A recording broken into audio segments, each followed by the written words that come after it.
Hello friends, कैसे हैं आप सब। स्वागत है आपका यूपीएससी एट होम प्रविशा के यूट्यूब प्लेटफॉर्म पे।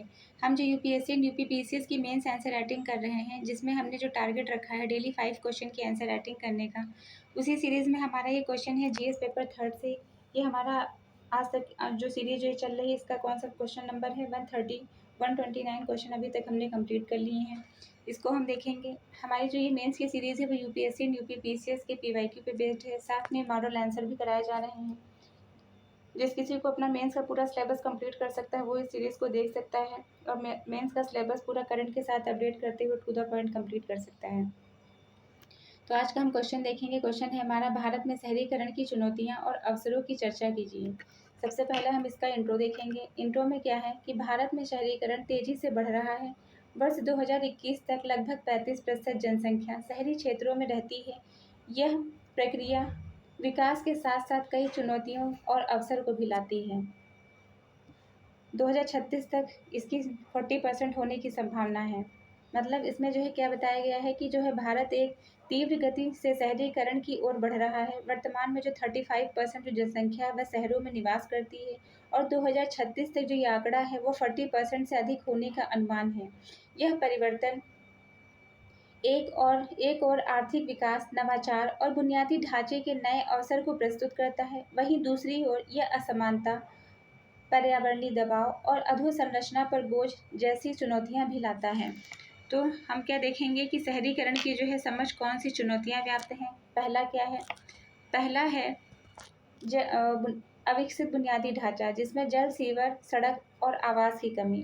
असंगठित और अनियोजित शहरी विकास के कारण स्लम बस्तियों का विस्तार होगा और जमीन उपयोग की अनुशासनहीनता देखने को मिलेगी। मास्टर प्लान का अभाव है। नेक्स्ट क्या है?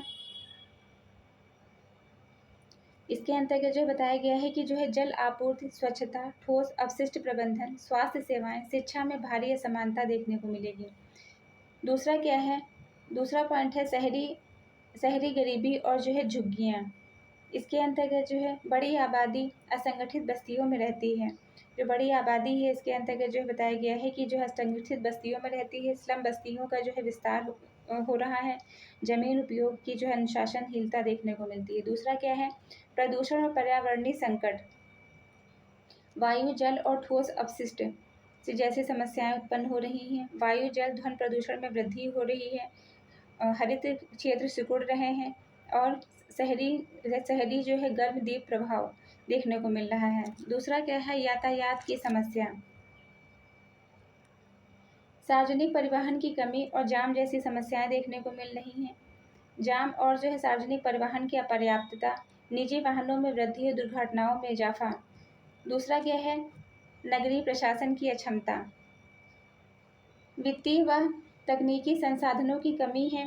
नगर निकायों के पास स्टाफ, तकनीकी क्षमता की कमी है। वित्तीय विकेंद्रीकरण का अभाव है। नेक्स्ट पॉइंट क्या है? असमानता और सामाजिक तनाव। सेवाओं और अवसरों में असमान पहुंच, जिसके कारण जो है असमानता देखने को मिलती है। फिर क्या है? शहरीकरण से उत्पन्न अवसर। चुनौतियां देख लिया। अब इससे जो है कौन से अवसर उत्पन्न हो रहे हैं इसको हम देखेंगे।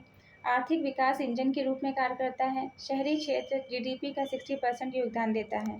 शहरी क्षेत्र ने भारत की जो है जीडीपी में 60% से अधिक योगदान करते हैं। एमएसएमई, सेवा क्षेत्र, रियल एस्टेट आदि को बढ़ावा दिया गया है इसके अंतर्गत। फिर क्या है? रोजगार सृजन। उद्योग, सेवा, स्टार्टअप के अवसर उत्पन्न हुए हैं। नवाचार और तकनीकी प्रगति बढ़ी है, जिससे startup, digital India, smart city जैसे कार्यक्रमों को गति मिली है। शहरी क्षेत्रों में इनोवेशन हब का विकास हुआ है। नेक्स्ट क्या है? नेक्स्ट हम देखेंगे सामाजिक गतिशीलता।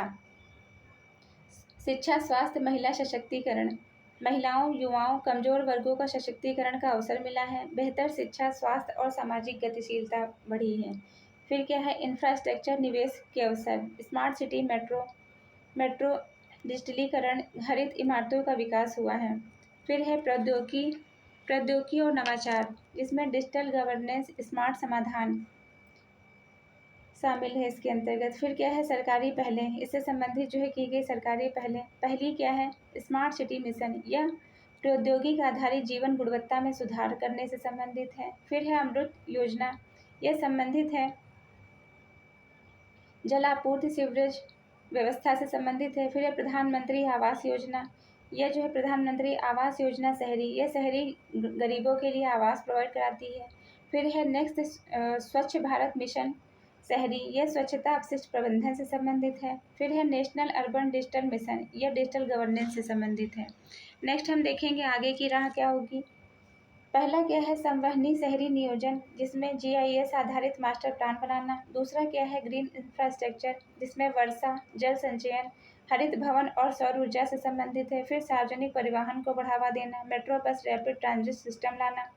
नगरीय निकायों का सशक्तिकरण करना, वित्तीय और प्रशासनिक क्षमता का विकास करना। नागरिक भागीदारी, जनता की भागीदारी से स्मार्ट और जवाबदेही शहर बनाना। तो ये हमारा जो है क्वेश्चन का मेन बॉडी का पार्ट कंप्लीट होता है। अब हम इसका कंक्लूजन देंगे। अतः निष्कर्ष यह कहा जा सकता है कि योजनाबद्ध पर्यावरणीय और सहभागी दृष्टिकोण अपनाकर भारत शहरीकरण को एक सतत और समावेशी विकास में बदल सकता है। तो ये हमारा क्वेश्चन कंप्लीट होता है, जो कि हमने लिया था जीएस पेपर 3 से। आप लोगों को हमारी जो मेंस की सीरीज चल रही है कैसी लग रही है हमारे कमेंट सेक्शन में ज़रूर बताइए। जिस किसी को भी इसका पीडीएफ चाहिए वो हमारे टेलीग्राम हैंडल प्रविशा एलकेओ पर कांटेक्ट करके पीडीएफ को प्राप्त कर सकते हैं। तो ऐसे ही पढ़ते रहिए, लाइफ में आगे बढ़ते रहिए। यूपीएससी एट होम प्रविशा के साथ मेंस आंसर राइटिंग करते रहिए। Thank you.